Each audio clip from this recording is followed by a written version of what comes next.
하나님 아버지 감사합니다. 귀한 시간 또 말씀으로 우리와 함께 해주시고 솔로몬의 성전 건축이 우리에게 보여주는 복음이 무엇인지 깨달아 하는 귀한 시간이 되어서 우리가 성전됨이 얼마나 큰 축복인가를 오늘도 깊이 깨달으며 하나님 앞에 무한 감사할 수 있는 우리 모두가 되어지게 해 주옵소서. 종의 입술에 기름 부어 주시옵시고 오늘도 내 안에 임하신 성령님께서 깨닫게 해주시고 말씀하게 하심을 따라 주의 말씀을 전할 때 피차 은혜가 되며 진리를 깨닫고 복음을 굳게 붙잡을 수 있도록 성수로 충만케 해 주옵소서. 예수님 이름으로 기도합니다. 아멘. 솔로몬이 여호와의 성전을 건축할 수 있게 됐다는 것은 솔로몬 개인에게는 엄청난 축복이 아닐 수가 없습니다. 너무나 큰 하나님의 축복이기 때문에 그냥 하나님의 은혜다 그렇게 말할 수밖에 없어요.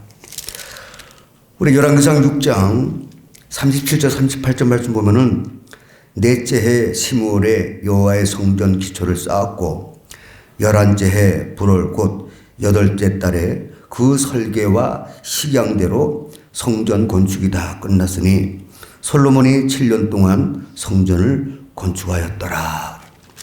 무려 7년에 걸쳐서 이제 여호와의 성전을 건축하게 된 성전을 마치게 된 솔로몬입니다.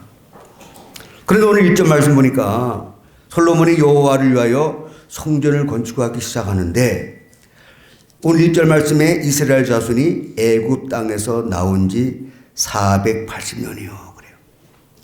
참 이 말씀이 의미가 깊습니다. 자, 애굽에 나올 때는 분명히 시내산에서 그 모세가 십계명을 받았어요. 그리고 거기서 이제 성막을 만들게 됩니다. 그리고 성막을 만들고 그 성막을 통하여 40년 광야 생활을 하고 그리고 이제 요단강을 건널 때 여리고성을 무너뜨릴 때는 언약궤, 법궤, 증거궤를 앞세워 나가면서 이제 하나님이 여리고성을 무너뜨리게 하고 요단강도 건너가게 하십니다. 여러분, 우리가 아는 바와 같이 모세에 의하여 지어진 성막은 말 그대로 텐트 아닙니까? 그러니까 아무리 좋은 걸로 했다 해도 그 수명이 40년이면 다 할 것 같아요. 그래서 가나안 땅에 들어올 때는 언약궤만 들어오는 겁니다. 그리고 이스라엘 백성들이 가나안 땅에서 살 때는 물론 레위 지파가 다 흩어졌기 때문에 이제 그 광야 생활을 하면서 배웠던 율법대로 제사를 드리고 하는 거예요. 근데 문제는 어디에서? 산당에서. 가나안 땅에 거주민들이 자기들의 우상을 숭배할 때 제사 드렸던 산당에서 이들도 같이 하는 거예요.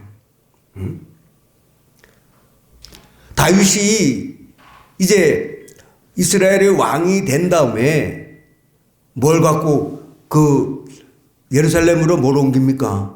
언약궤를 옮기는 거예요. 그리고 그때 그 언약궤가 모셔졌던 곳이 우리가 저번 시간에 말씀 나눴던 것처럼 솔로몬이 기브온 산당에 올라가서 그 기브온에 있는 산당이 가나안 땅에서는 가장 큰 산당인데 거기서 여호와께 일천번제를 드리고 난 다음에 그날 밤에 꿈에 하나님이 나타났잖아요. 그래가지고 엄청난 은혜의 말씀을 이제 솔로몬에게 주니까 솔로몬이 깜짝 놀라가지고 어떡합니까? 기브온을 떠나서 예루살렘으로 다시 올라가가지고 예루살렘에 있는 언약궤 앞에 서서 다시 하나님께 번제와 화목제를 드렸던 거예요. 자, 우리가 아는 바와 같이 하나님께서 모세에게 성막을 만들라고 했어요. 모세는 하나님이 보여주신 그 양식대로 그대로 성막을 만들었습니다. 근데 성막을 만들게 된 가장 중요한 목적은 뭡니까? 뜰도 있고 또 성소도 있고 지성소도 있지만 가장 중요한 지성소 안에 법궤, 언약궤를 두기 위해서 하는 거예요. 그래서 출애굽기 25장 10절에서 22절 말씀 보면은 증거궤를 어떻게 만들어라 하는 그 양식이 나옵니다. 그런데 그 출애굽기 25장 22절에 하나님이 이렇게 모세에게 말해요. 거기서 내가 너와 만나고 속죄소 위 곧 증거궤 위에 있는 두 그룹 사이에서 내가 이스라엘 자손들을 위하여 네게 명령할 모든 말을 네게 이르리라 그래요. 이 말은 뭡니까? 하나님은 영이셔요. 보이지 않아요. 그러나 분명히 하나님은 살아 계시잖아요. 그래서 이스라엘 백성들이 440년 동안 애굽에서 노예 생활하면서 뭘 잃어버렸습니까? 여호와 하나님을 잃어버렸어요. 그래갖고 하나님이 모세에게 십계명을 주면서 제일 첫 번째 계명이 뭡니까? 너는 나 외에 다른 신을 네게 두지 말라는 거야. 그 말은 뭘 의미합니까? 440년 동안 애굽에 살면서 이스라엘 백성들은 하나님이 아닌 다른 어떤 우상을 하나님으로 생각하면서 그걸 모시고 있었던 거예요. 그러니까 하나님이 모세에게 시내산에서 십계명을 준 것은 뭘 회복하시기 위함입니까? 하나님 신앙을 회복해 주시기 위함이에요. 그래가지고 이제는 하나님만을 사랑하는 그런 마음으로 바뀌어져 가지고 그게 이제 그 신명기 29장에 너무나 잘 아는 새 언약을 주는 거 아닙니까? 새로 맹세하여 그게 뭡니까? 하나님만을 사랑하는 그 사랑하는 마음으로 가나안 땅에 들어가서 살면 되는 거예요. 네? 그런데 결국 우리가 이스라엘의 역사서를 보게 되면은 어쩜 그렇게 이스라엘 백성들은 아주 한결같이 꾸준히 변하지 아니하고 하나님을 붙잡았다가 얼른 또 어떻게 합니까? 우상을 붙잡고 그렇게 살았어요. 네?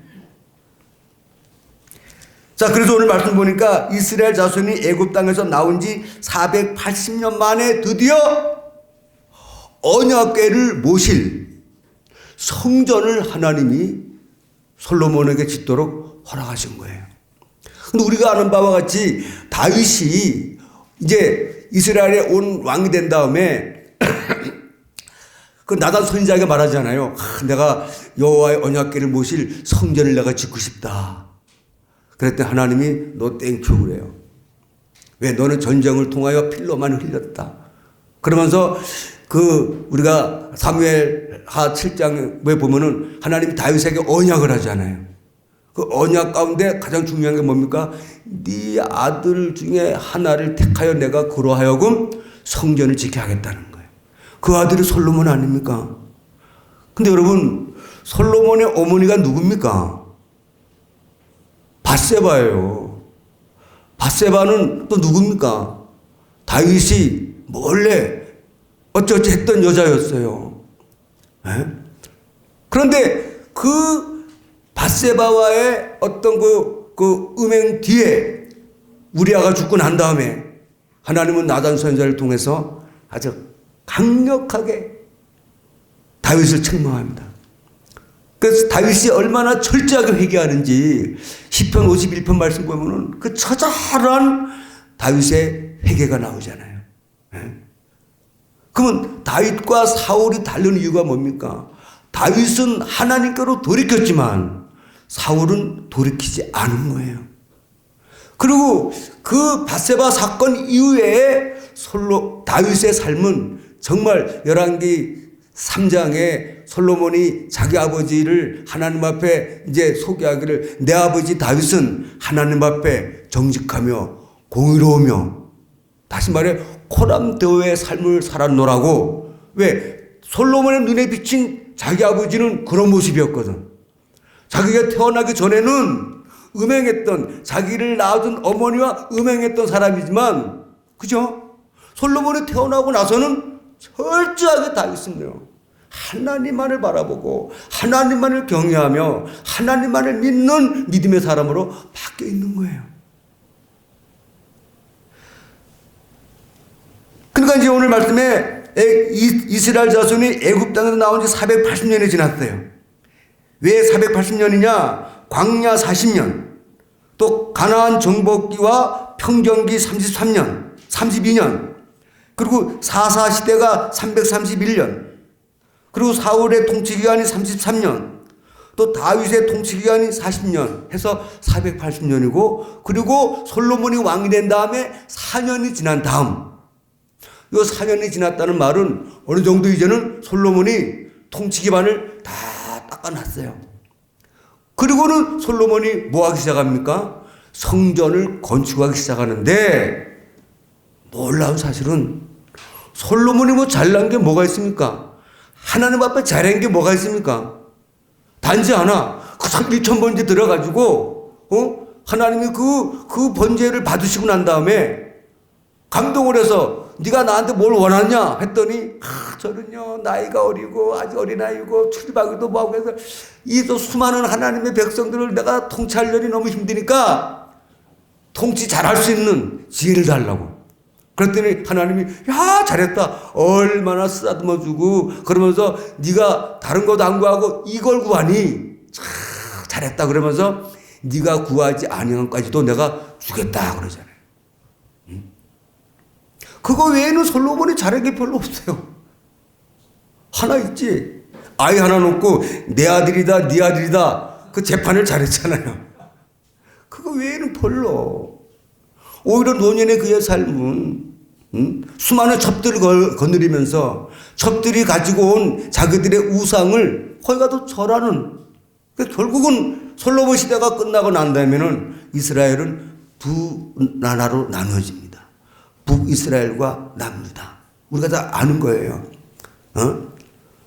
그러한 솔로몬의 일생에서 오늘 하나님은 솔로몬에게 가장 중요한 여호와의 성전을 건축하기를 허락하셨다는 거.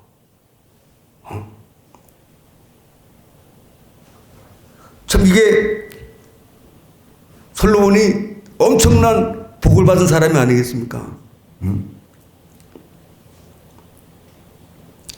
그런데 오늘 우리가 이 여호와의 성전을 건축하기 위하여 동원된 사람들을 우리가 좀 면면을 살펴볼 수 있어야 돼요. 그게 열왕기상 5장 13절부터 나오는데, 이에 솔로몬 왕이 온 이스라엘 가운데서 역군을 불러일으키니 그 역군의 수가 3만 명이라. 솔로몬이 그들을 한 달에 10,000명씩 번갈아 레바논으로 보내매 그들이 한 달은 레바논에 있고 두 달은 집에 있으며 아도리람은 감독이 되었고, 솔로몬에게 또 짐꾼이 10,000명이요 산에서 돌을 뜨는 자가 80,000명이며 그 외에 그의 사역을 감독하는 관리가 3,300명이라. 그들이 일하는 백성을 거느렸더라. 이에 왕이 명령을 내려 크고 귀한 돌을 떠다가 다듬어서 성전의 기초 속으로 놓게 하며, 18절 솔로몬의 건축자와 히람의 건축자와 그발 사람이 그 돌을 다듬고 성전을 건축하기 위하여 제목과 돌들을 갖추니라. 그럼 이렇게 솔로몬의 성전 건축에 동원된 사람들이 과연 누굴까? 이스라엘 백성들일까? 아니요. 두로 사람들도 있었고 그발 사람들도 있었는데, 자, 우리 역대하 2장을 잠깐 넘어갑니다. 역대하 2장 17절 18절 말씀을 보겠습니다. 전에 솔로몬의 아버지 다윗이 이스라엘 땅에 사는 이방 사람들을 조사하였더니 이제 솔로몬이 다시 조사함에 모두 15만 3,600명이라. 그 중에서 7만 명은 짐꾼이 되게 하였고 8만 명은 산에서 벌목하게 하였고 3,600명은 감독으로 삼아 백성들에게 일을 시키게 하였더라. 여기 보니까 그때 솔로몬 성전을 건축할 때 동원된 사람들이, 많은 사람들이 다 누굽니까?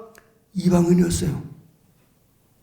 그리고 히람의 건축자들도 건축하는 데에 힘을 합했고, 또 그발 사람들도 지중해 연안에 살고 있던 사람들인데 이 사람들도 성전 건축하는 데 힘을 합했던 거예요. 이걸 뭘 의미합니까? 이스라엘 백성들은 여호와 하나님은 자기들만의 하나님이라고 알고 계시지만 이제 하나님의 임재를 상징하는 여호와의 성전을 건축하는 데는 모든 사람들, 이스라엘 백성뿐만 아니라 모든 이방 사람들도 함께 그 일에 동참하는 거예요. 여러분, 이 말은 하나님은 더 이상 이스라엘의 하나님만이 아니라 온 세상 사람들의 하나님이 되심을 우리에게 또 한 번 보여주시는 겁니다. 그리고 이제 여호와의 성전 규모입니다. 오늘 함께 봉독한 6장 2절부터 보면은 쭉 나와요. 성전의 길이가 60규빗이요 너비가 20규빗이요 높이가 30규빗이며 성전의 송소와 주랑 쭉 나옵니다. 그리고 8절 말씀 보니까 중층 골방의 문은 성전 오른쪽에 있는데 나사 모양 층교로 말미암아 하층에서 중층으로 오르고 중층에서 셋째 층에 오리가 하였더라.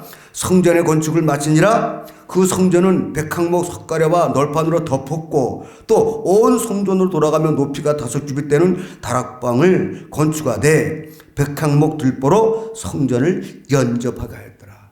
그러니까 가운데 성전을 짓고는 성전을 쭉 에워싸서 이제 이런 뭡니까 그 복도도 만들어 놓고 다락방을 다 연하게 만들어 놓고 거기에 이제 나중에 제사장들이 성전에서 일을 볼 때 그 다락방을 개거하면서 일을 보도록 이렇게 다 만들었단 말이에요. 근데 문제는 이 규모. 성전의 길이가 60규빗이요 너비가 20규빗. 이것이요 지금 역대하 3장 3절에 보니까 솔로몬이 하나님의 전을 위하여 놓은 지대는 이러하니라. 자, 솔로몬 하나님의 전을 위하여 놓은 지대. 그러니까 온전히 성전만 딱 이렇게 놓여지게 되는 땅의 규모가 얼마냐? 그걸 말하는 거예요. 자, 그런데 옛날에 쓰던 자로 길이가 60규빗이요 너비가 20규빗. 이걸 뭘 의미합니까? 지금 이 솔로몬 성전은 모세 때 지었던 성막과 똑같은 시간대로 하는 거예요. 그러니까 성막이 변하여 성전이 되는 거고, 그리고 이 성전을 변하여 우리 주님이 육체로 오신 주님이 성전으로 오신 거예요.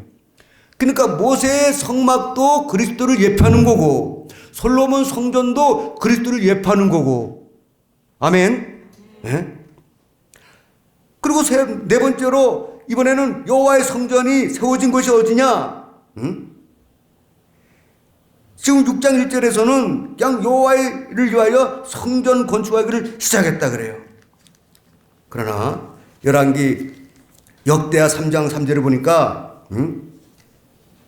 3장 거기 1절 말씀 봅니다. 역대하 3장 1절 여호와의 성전이 세워진 곳이 여기입니다. 솔로몬이 예루살렘 모리아 산에 여호와의 전 건축하기를 시작하니 그곳은 전에 여호와께서 그의 아버지 다윗에게 나타나신 곳이요 여부수 사람 오르난의 타당마당에 다윗이 정한 곳이라. 이곳이 어디입니까? 바로 언약궤가 모셔졌던 곳이에요. 근데 그 언약궤가 모셔졌던 그곳이 예루살렘에 있는 모리아 산인데 성경에서 모리아 산이라고 분명히 지명한 곳은 여기하고 창세기 22장 2절입니다. 하나님이 아브라함에게 내가 지시한 곳으로 가서 네 아들 이삭을 독자를 나에게 번제로 바쳐라. 그래서 간 곳이 이 모리아 산이에요. 그러나 여러분 성경은 어디를 봐도 그림자를 통하여 실체를 우리는 볼 수 있어야 돼요. 그 성경의 실체는 바로 우리 주 예수 그리스도입니다. 오늘 우리 안에 임하신 주님이십니다. 그러므로 주님이 우리 안에 그리스도로 영으로 오시기까지 우리는 성경의 구약의 전체 역사를 또 성경 구약의 스토리를 살펴보면 정말 어디 한 군데라도 소홀히 그냥 넘겨버릴 부분들이 없더라 이 말이에요. 그런데 오늘 솔로몬이 여호와의 성전을 건축할 수 있었던 것은요 전적인 하나님의 은혜요. 솔로몬이 한 건 하나도 없어요.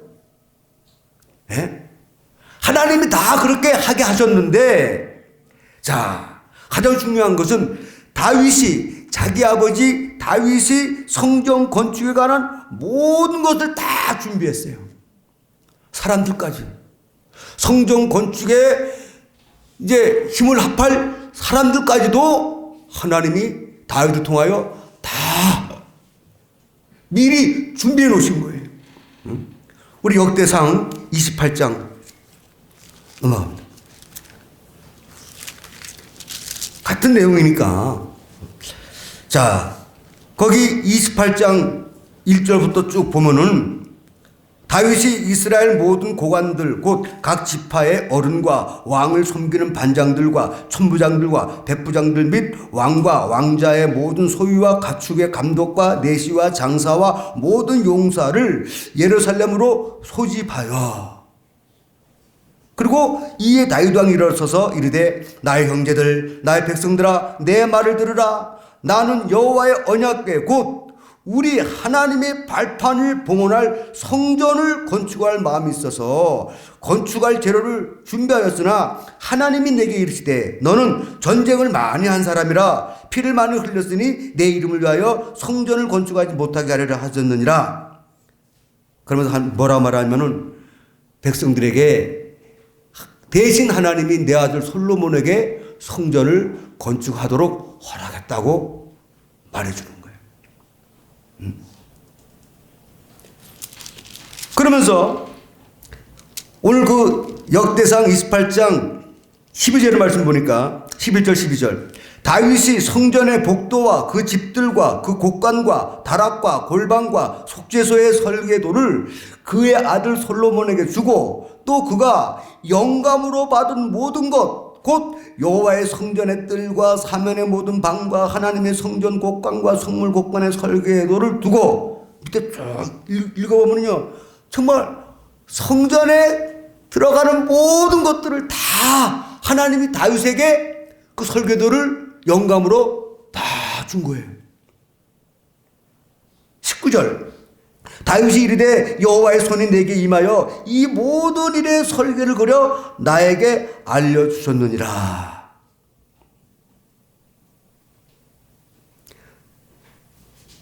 여러분 물론 이제 밑에 그 28장 29장을 쭉 보면은요 참 하나님이 솔로몬을 위해서 다윗에게 성전을 건축할 준비를 정말 세밀하게 다 처음부터 끝까지 자세하게 알려줘서 그것을 다윗이 죽기 전에 솔로몬에게 다 일러주는 겁니다.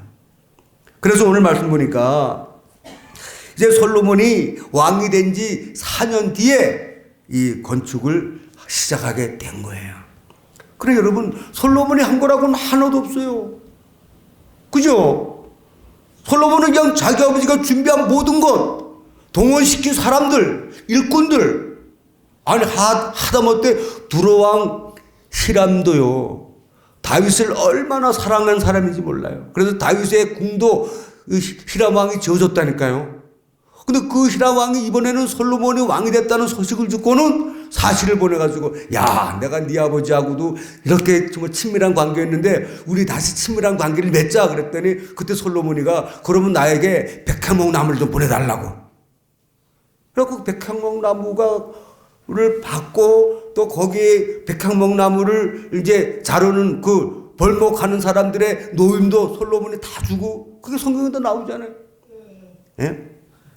그러나 다윗을 통하여 솔로몬은 그저 그냥 차려놓은 밥상에 숟갈 얹어서 먹는 것밖에 없어요. 그러니 여러분 고생은 다윗이 다 하고 하나님의 엄청난 성전을 짓는 이 복을 누리는 거는 솔로몬이 하는 거야. 그렇지 않습니까?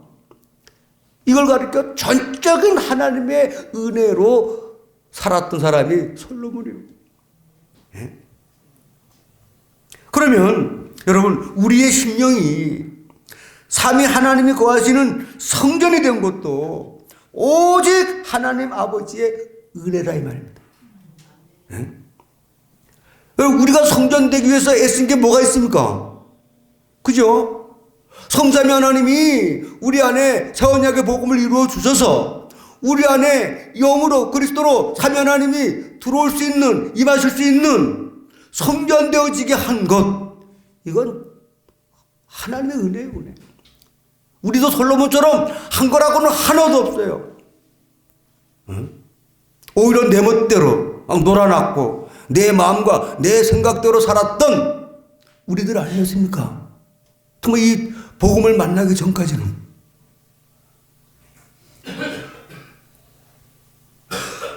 여러분, 육신의 몸을 입고 성전으로 이 땅에 오신 예수 그리스도입니다.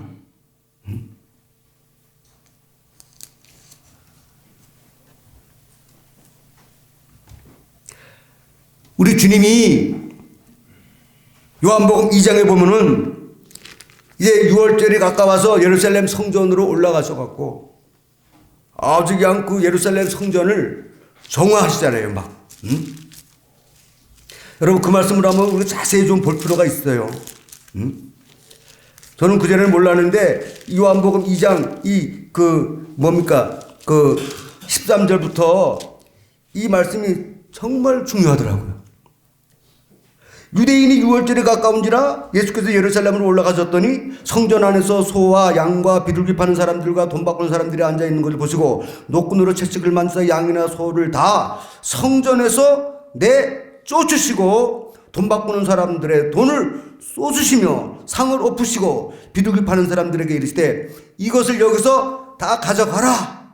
내 아버지 집으로 장사하는 집을 만들지 말라 그랬어요. 여러분, 우리가 주님을 정말 만나기 전에, 하나님의 생명으로 거듭나기 전에 우리의 삶은 나의 육신적인 어떤 욕망만을 이루기 위해서 달려왔던 우리들의 모습이 아닙니까? 지금 성전으로 오신 예수님을 못 알아보는 이스라엘 백성들은, 유대인들은 6월절을 드리기 위하여 예루살렘에 사람들이 모이는데, 여러분, 6월절에 진짜 주인공이 누굽니까? 우리 예수님 아니십니까?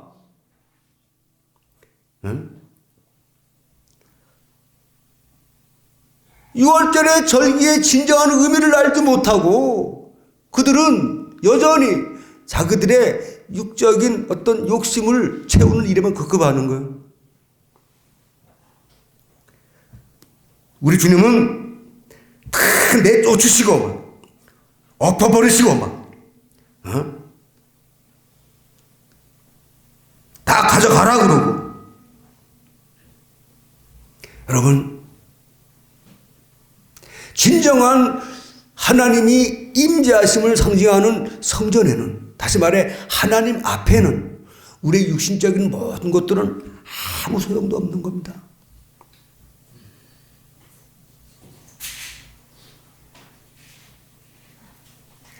그러면서 제자들이 성경 말씀에 주의 전을 사모하는 열심히 나를 삼키리라 한 것을 기억하더라. 이에 유대인들이 대답하여 예수께 말하기를 네가 이런 일을 행하니 무슨 표적을 우리에게 보이겠느냐? 여러분, 유대인들은요 예수님에게 표적 구하기를 너무나 원했어요. 근데 예수님은 딱 한 가지 표적, 물론 병자가 낫고 귀신이 쫓아나가고 이런 거 말고, 오병이요 이런 거 말고, 지금 노아의 표적 외에는 보여줄 게 없다 그랬어요. 요나의 표적 외에는. 그리고 오늘 주님 뭐라 그럽니까? 19절에 그래, 그럼 내가 말한다. 너희가 이 성전을 헐어버려라. 내가 사흘 동안에 다시 일으키리라 그랬어요. 그랬더니 유대인들이 난리 났습니다. 우리가 지금 이 성전을 40년 동안 지금 짓고 있는데 네가 3일 동안에 다시 일으키겠다고? 그러나 예수는 성전된 자기 육체를 가리켜 말씀하신 것처럼, 여러분, 하나님은 예수님을 이 땅에 진정한 성전으로 보내신 거예요.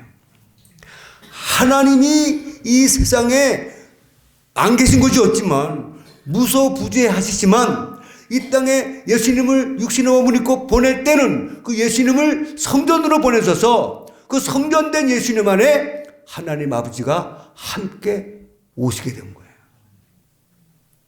그러면서 22절에 죽은 자 가운데서 살아나신 후에야 제자들이 이 말씀하신 것을 기억하고 성경과 예수께서 하신 말씀을 믿었더라.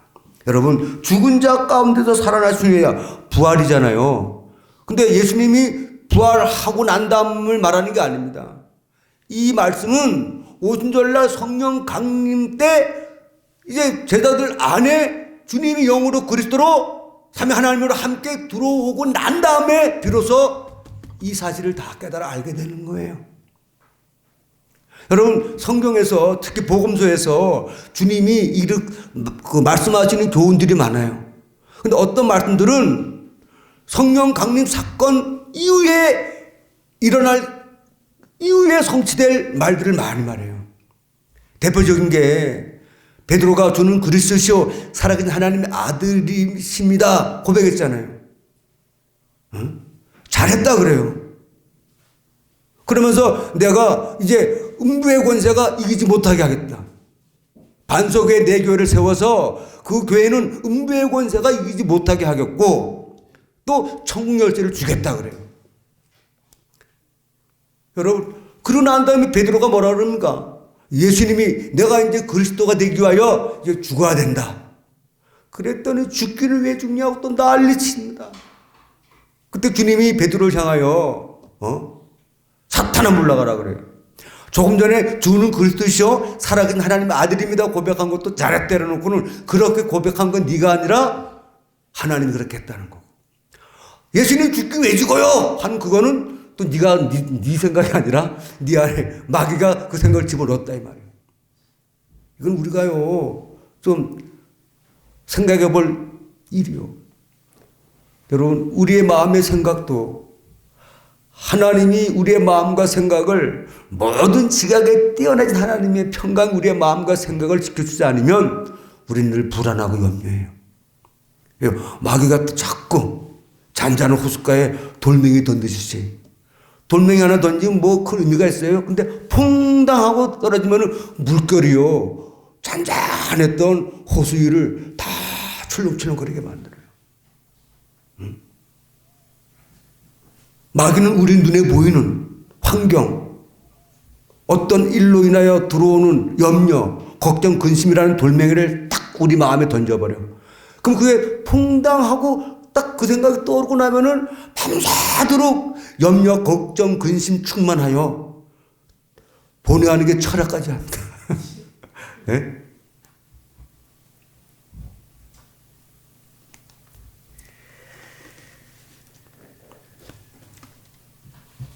사랑하는 여러분들, 성전으로 이 땅에 오신 예수님은 우리들을 성전되게 하시기 위하여 복음으로 이 땅에 오신 예수님이에요.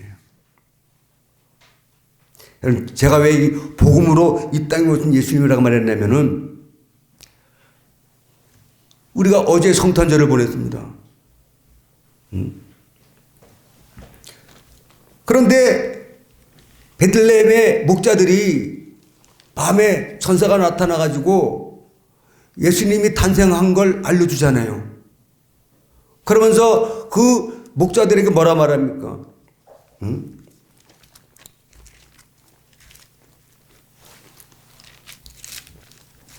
누가복음 2장에 보면은 지극히 높은 곳에서는 하나님께 영광이요 땅에서는 하나님이 기뻐하신 사람들 중에 평화로다 그래요.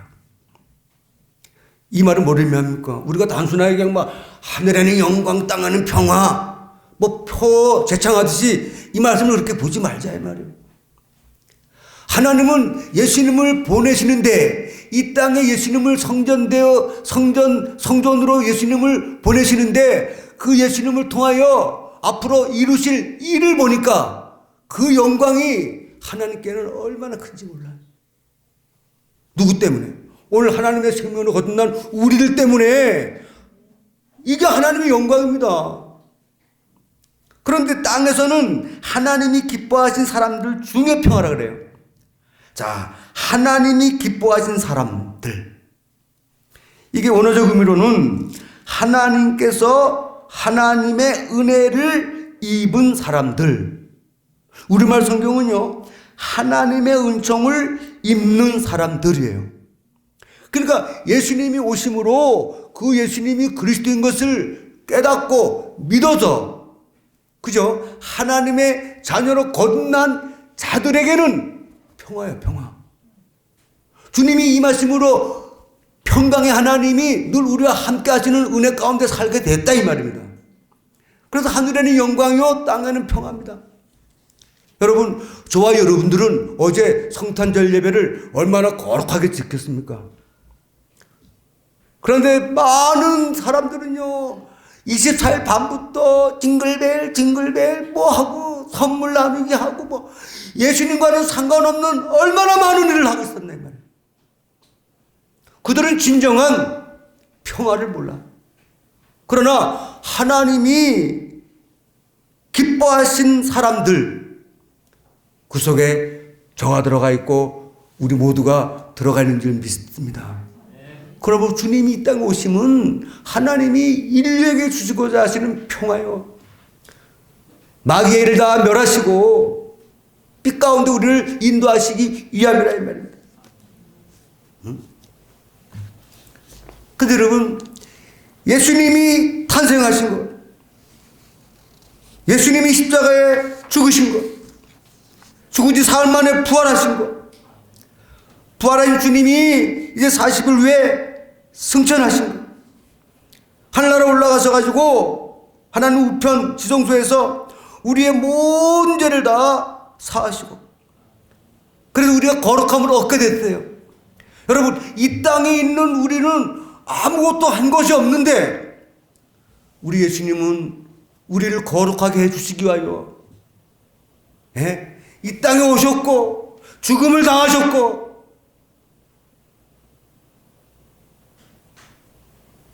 자, 우리 열왕기상 6장 7절 말씀 봐요.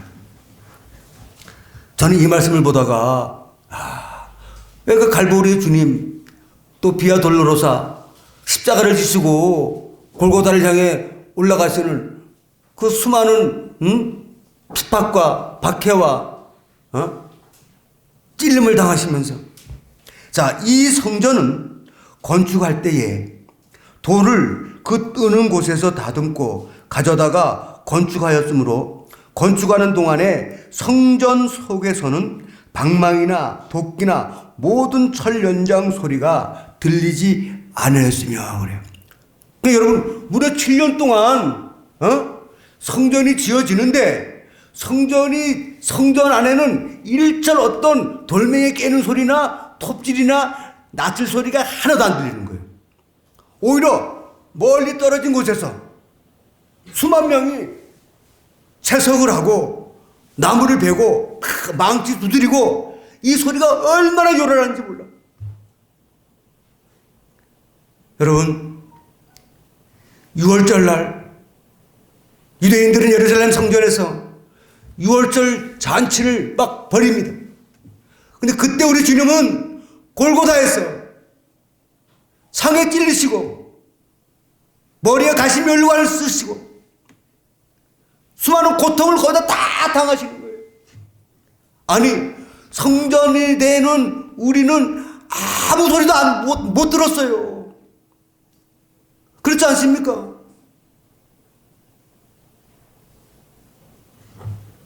우리가 하나님의 자녀 된 것, 우리 공로가 요만큼이라도 있습니까?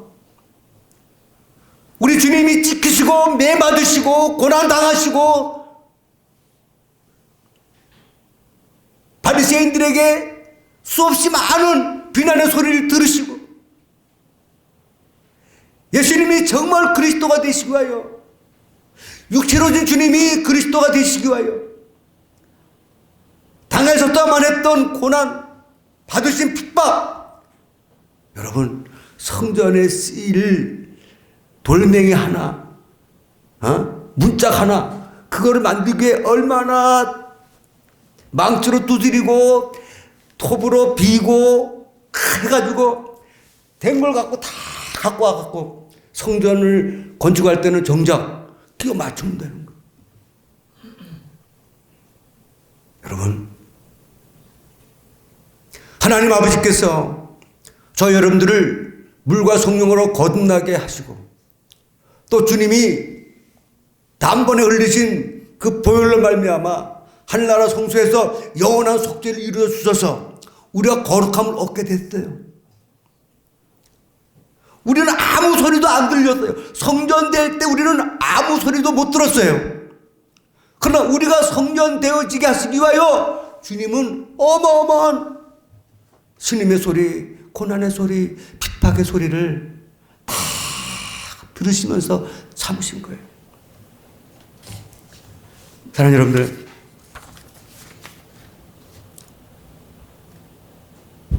오늘 솔로몬이가 여호와의 성전을 짓는 이유도 단 하나입니다. 그 지성소 안에 언약궤를 두기 위함이에요.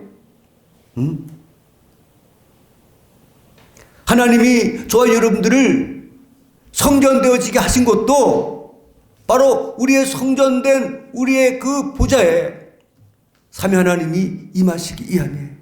그래서 바울 사도는 이렇게 복음을 전합니다.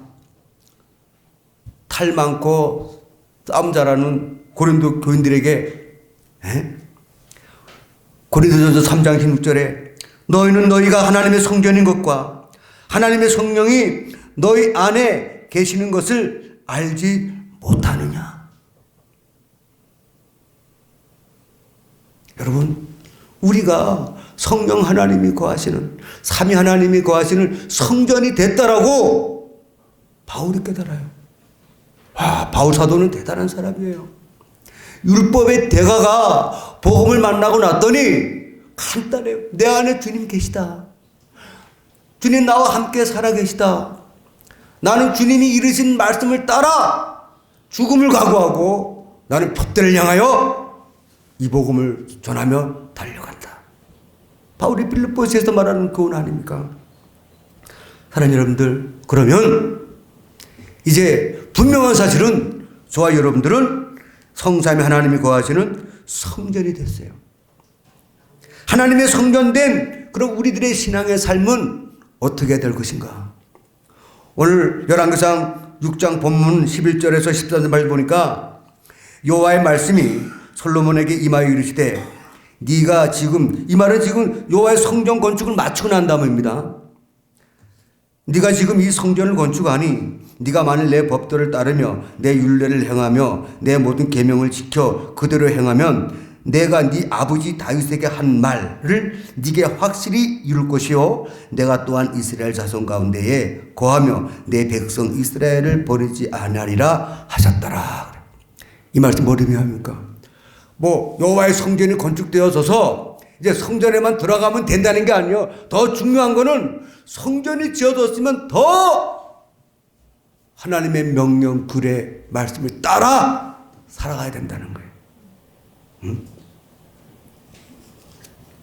여러분, 열왕기상 9장을 잠깐 넘어갑시다.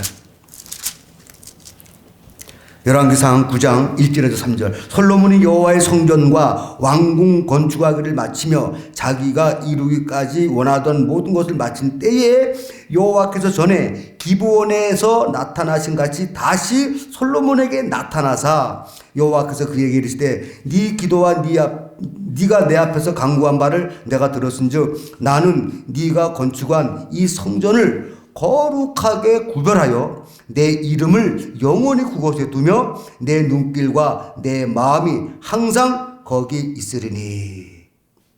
그러면서 네가 만일 네 아버지 다윗이 행한 같이 네 마음이 온전하고 바르게 하여 내 앞에서 행하며 내가 네게 명령한 대로 온갖 일에 순종하여 내 법도와 율례를 지키면 내가 네 아버지 다윗에게 말하기를 이스라엘의 왕이 오를 사람이 네게서 끊어지지 않으리라 한 대로 네 이스라엘의 왕위를 영원히 경고하게 하려니와. 그래요.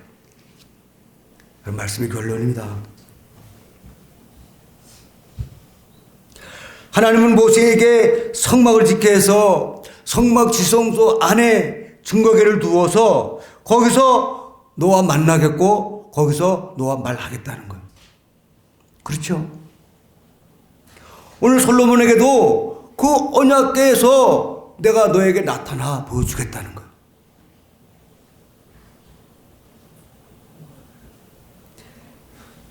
여러분,